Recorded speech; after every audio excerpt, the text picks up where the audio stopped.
be the case, Article 24 would include that as a limitation. It does not include. If you want one reason, members, to impeach the deputy president is because he has admitted to breaching the constitution on account of a political promise. Mr. Speaker, Article 145(1)(b) is another interesting one, and it speaks to reasonable, serious reasons to believe that the DP has breached the constitution. You do not need the hard evidence. Members, remember, for conviction, that is for courts. We are not a court of law. Ours is to look at the evidence and see if there's a serious and reasons to believe. Those serious reasons speak to integrity. They speak to impropriety. And if you look at them and then find that there's some impropriety, then ground 7 will have been proved. Ground 7 talks of the issue of acquired property coming to 5.2 billion. What struck me, Mr. Speaker, is that the deputy president took 1.5 hours to explain why he's not corrupt. Of the 2.5 hours, 90 minutes was to explain why he is not corrupt. The very fact that you take 90 minutes to explain you are not corrupt is prima facie evidence of corruption.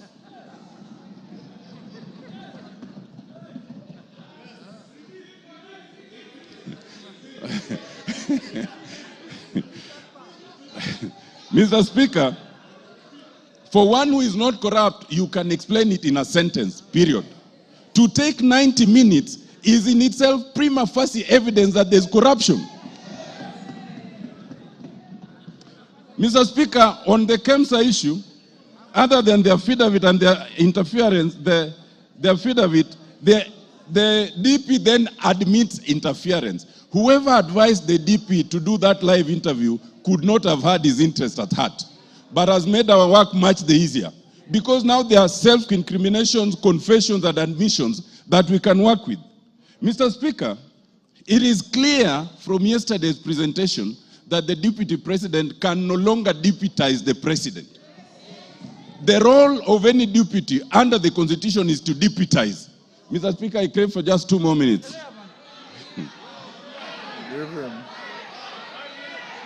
So that, Mr. Speaker, even the fact, Mr. Speaker, it is not a ground of the impeachment by Honorable Mwangi Mutuse. But it has become a clear ground from yesterday's interview that the DP is incapable of deputizing the president. And if we needed an independent ground, that is very clear. It is also clear that the DP can no longer be part of a cabinet. It is a basic rule in terms of labor law. If you cannot work with your boss, if you insubordinate your boss, if one person is to go, is the subordinate, not the boss. Mr. Speaker,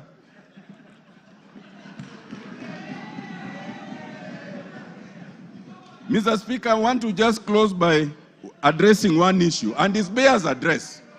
Some Kenyans, hello, Mr. Speaker, it is important to address this issue. Some Kenyans want us to divert attention from the impeachment that is before us.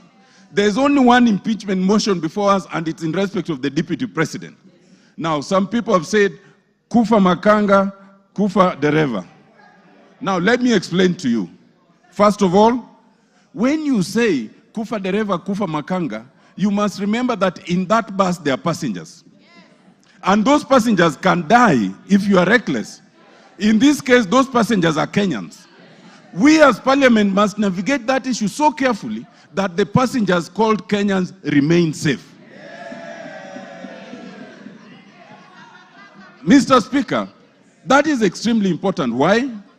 We are in a very unique position where we have a president and a deputy president, but we do not have an IBC. If anything happens right now, as we are going to, if we impeach the deputy president as we want to, as we need to, the position can be filled even without an IBC. But if there is no president and there is no deputy president, only the speaker can act for 60 days. Within those 60 days, there must be an election. We cannot currently have an election because we have no IBC. To have IBC commissioners, you need a president to nominate the board that will select them.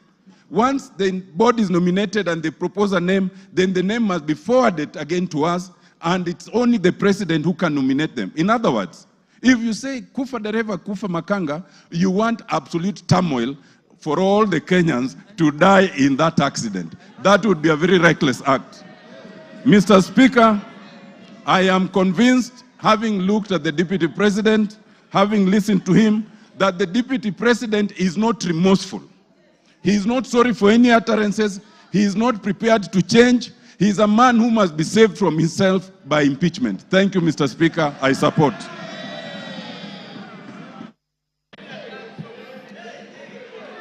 George, order. George Morugara.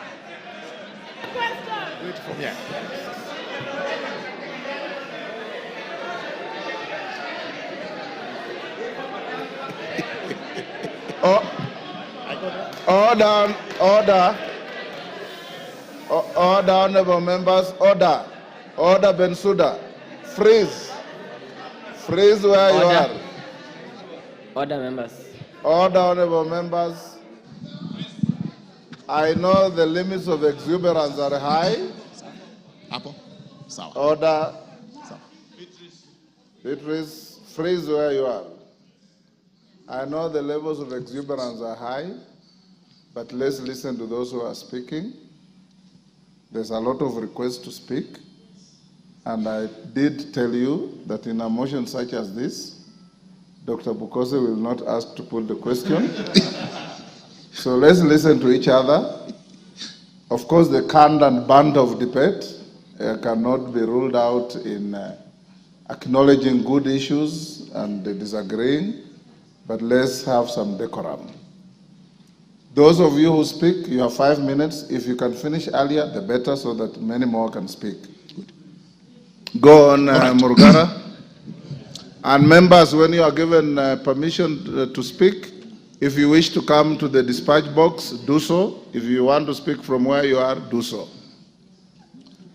Thank you. Thank you very much, Mr. Speaker. Mr. Speaker, before I even state my position as regards this motion, it is important for me to express what